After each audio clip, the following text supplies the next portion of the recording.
প্রতিদিনই কয়েক হাজার দর্শনার্থীর প্রবেশ ছিল এই পার্কে। ঈদ কিংবা বিশেষ দিবস দেশের বিভিন্ন অঞ্চল থেকে ছুটে যেত দর্শনার্থীরা, যেখানে একসঙ্গে দেখা যেত গোটা বাংলাদেশের চিত্র। কি নেই এই মিনি বাংলাদেশ খ্যাত পার্কটিতে? বিশ্ববিদ্যালয় থেকে সংসদ ভবন, সবকিছুই আছে এখানে।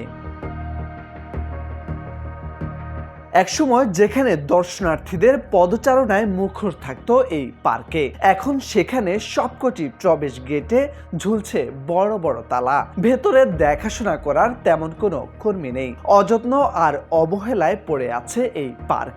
নষ্ট হয়ে বিকল হচ্ছে শত কোটি টাকার মূল্যবান রাইড।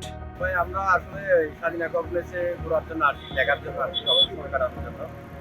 কিন্তু দেখা যাচ্ছে যে এটা দীর্ঘদিন ধরে বন্ধ হয়, ফেরত যাচ্ছে সবাই।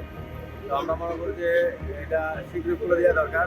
চট্টগ্রাম নগরীর অন্যতম দৃষ্টিনন্দন বিনোদন কেন্দ্র স্বাধীনতা কমপ্লেক্স এটি, যাকে বলা হয় মিনি বাংলাদেশ। সেই পার্কটি গেল 5 আগস্টের পর থেকেই বন্ধ হয়ে আছে। এটা আপনি দেখতেছেন 5 আগস্ট থেকে আন্দোলনের পর থেকে সবগুলো ভাঙচুর হয়েছিল, বন্ধ হয়ে গেছিল। অনেক ফ্যামিলি, অনেক কাস্টমার আসছে, অনেক মেলা আসছে, ফিরে যাচ্ছে, অনেক কষ্ট পাচ্ছে।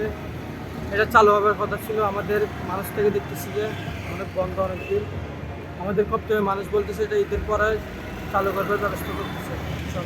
নগরীর চানগাঁও থানাধীন কালুরঘাট বেতার কেন্দ্র সংলগ্ন 16.37 একর জায়গা জুড়ে গড়ে ওঠা কমপ্লেক্সটির মালিক মুক্তিযুদ্ধ বিষয়ক মন্ত্রণালয়। যদিও এখন কমপ্লেক্সটি পরিচালনা করতে চায় চট্টগ্রাম সিটি কর্পোরেশন। এজন্য চসিক বরাদ্দ চেয়ে গেল 21 নভেম্বর মন্ত্রণালয়ে আবেদন করে, কিন্তু মন্ত্রণালয় থেকে চসিকে বরাদ্দের ব্যাপারে সাড়া মেলেনি।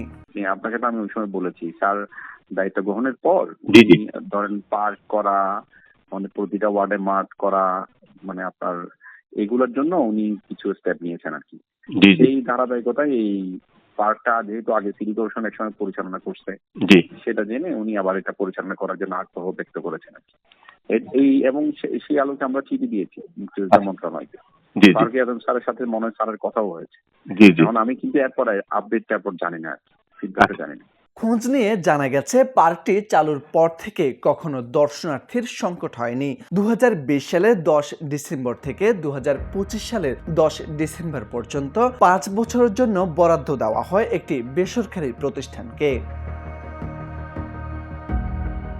পার্কটিতে সব ঐতিহাসিক স্থাপনার মিনি সংস্করণ বা রেপ্লিকা রয়েছে। আছে জাতীয় সংসদ ভবন, জাতীয় স্মৃতিসৌধ, সোনা মসজিদ, আহসান মঞ্জিল, কার্জন হল, লালবাগ কেল্লা, শহীদ মিনার, কান্তজির মন্দির, বড় কুঠি, ছোট Kuthi, Darbar hall, Saint Nicholas church, high court, Paharpur Vihar, Chirantan Palli সহ উল্লেখযোগ্য দর্শনীয় স্থানগুলোর আদলে তৈরি করা হয়েছে এই মিনি স্থাপনা। পার্কের অন্যতম আকর্ষণ 14 তলা বিশিষ্ট ঘূর্ণায়মান হোটেল ও ওয়াচ টাওয়ার। মোর্শেদ আলম, সময়ের আলো।